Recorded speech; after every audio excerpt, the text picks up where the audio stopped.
महाराष्ट्र राज्य हिंदी साहित्य अकादमी का पुरस्कार वितरण समारोह आज मुंबई में हो रहा है। साहित्य उत्सव जारी है और हम आप तक पहुंचा रहे हैं हमारे पुरस्कार विजेताओं की बातें, ताकि जो इस कार्यक्रम का हिस्सा नहीं बन पाए वो साहित्य प्रेमी भी हमारे पुरस्कार विजेताओं तक पहुंचे, उनकी बात और हम उनकी बात उन तक पहुंचाएं।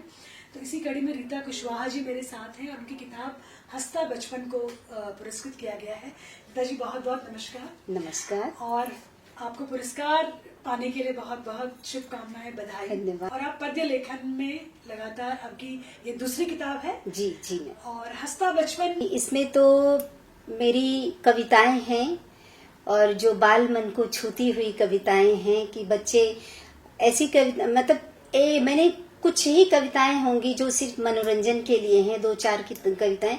बाकी सारी कविताएं मेरी ऐसी हैं जिनमें कुछ ना कुछ मैसेज छिपा है, कुछ संदेश दे रही हैं कविताएं। और क्योंकि मैं सब जगह नहीं पहुंच सकती, लेकिन मेरी एक तमन्ना थी कि मैं हर एक बच्चे को, हर उस प्रकृति की हर एक चीज की इम्पोर्टेंट को पहुंचाऊं, उसकी जरूरत को पहुंचाऊं, उसके महत्व को पहुंचाऊं, उसकी तो उसके लिए मैंने हंसता बचपन को माध्यम बनाया।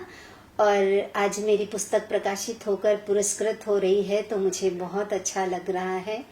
और बेसिकली बच्चों के मन को छूना बहुत मुश्किल होता है, क्योंकि हम बच्चों के लिए अपनी कल्पनाएं, बड़ों की कल्पनाएं तो कर सकते हैं, लेकिन बच्चों की कल्पनाएं करना बहुत डिफिकल्ट होता है। और उस चीज को उस तरीके से पेश करना कि बच्चों के माइंड में वो चीज वैसे ही सेट हो जाए और बच्चे खेल खेल में, मस्ती मस्ती में एंजॉय करते हुए उस चीज को अपने हृदय में उतार लें, अपने मन मस्तिष्क में बिठा लें।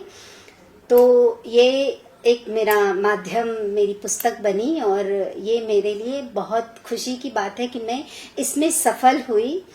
और मेरा बेटा जब भी अभी तो फिलहाल वो 8th में है, जब भी ये 4th और ये 3rd 4th में था, तो उसके स्कूल में फैंसी ड्रेस कंपटीशन होते थे। तो उसने जैसे मुझे बोला, मम्मा मुझे मेरे स्कूल में फैंसी ड्रेस कंपटीशन है और टीचर ने मुझे बोला है आपको ट्री बनना है, तो आप अब ट्री पर कोई पोयम या कुछ भी लर्न करना है या कुछ भी आपको बोलना है ट्री पर। तो मम्मा मैं कैसे बनूं? तो फिर मैं उसके लिए जो भी है उसको रेडी करती थी और फिर मैं सोचती थी कि मैं कहीं और की चीज क्यों उठाऊं, कोई पोइट्री या कुछ भी अपना स्लोगन वगैरह क्यों उठाऊं, मैं खुद क्यों नहीं लिखती हूं। तो जब भी मेरे बच्चे को ट्री के लिए आया कि ये ट्री बनना है उसको, तो फिर मैंने सोचा नहीं, मैं लिखूंगी और आपको बोलना है। तो मैंने उसके लिए वही पंक्तियां लिखी कि मैं हूँ वृक्ष, मैं हूँ वृक्ष, सबसे अहम है मेरा पक्ष, मैं हूँ वृक्ष, मैं हूँ वृक्ष। तो इसको टीचर ने फर्स्ट प्राइज दिया।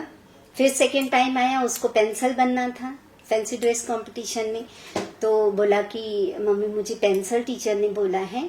तो मैंने कहा ठीक है, मैं पूरा आपका गेटअप रेडी कर दूंगी। और मैंने उसका गेटअप रेडी किया और फिर मैंने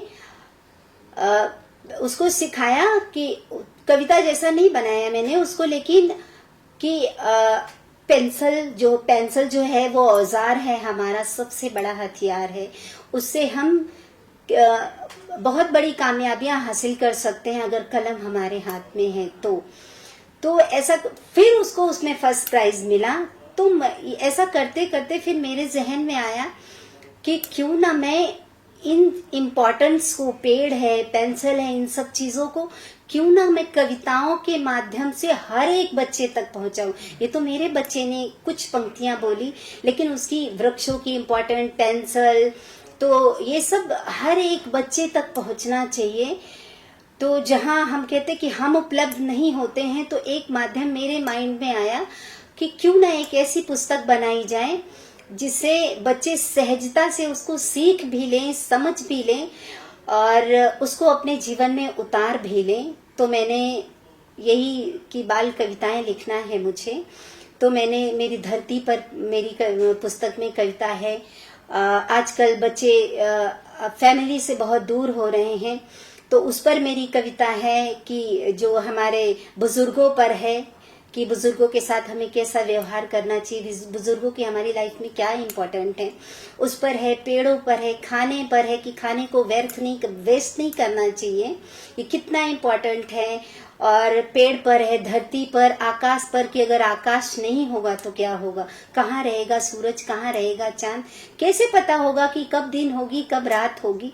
तो यानी कि मैंने सिर्फ उन कविताओं को माध्यम बनाया हर एक बच्चे तक पहुंचाने के लिए कि बच्चे, क्योंकि ये बाल मन ऐसी अवस्था होती है कि एक बार वो चीज उस टाइम पर अगर दिमाग में बैठ गई तो वो आजीवन वो बैठी रहती, दिमाग से निकलती नहीं। तो क्यों ना हम हर चीज की इम्पोर्टेंस को अगर बच्चों में अभी से बिठा दें तो कितनी अच्छी बात होगी। और बच्चे फिर जैसे बड़े होते जाएंगे तो वो चीजें और अच्छे से समझने लगेंगे और उन समझी हुई चीजों को वो दूसरों तक पहुंचाएंगे।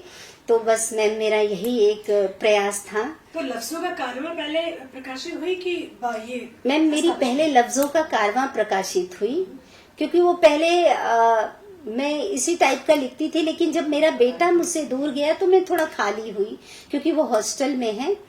तो जब वो दूर गया तो मैं थोड़ा खाली हुई, मैंने उन सब चीजों पर गौर करना शुरू किया कि नहीं, ये कुछ ऐसा होना चाहिए जो हर एक बच्चे तक पहुंचे।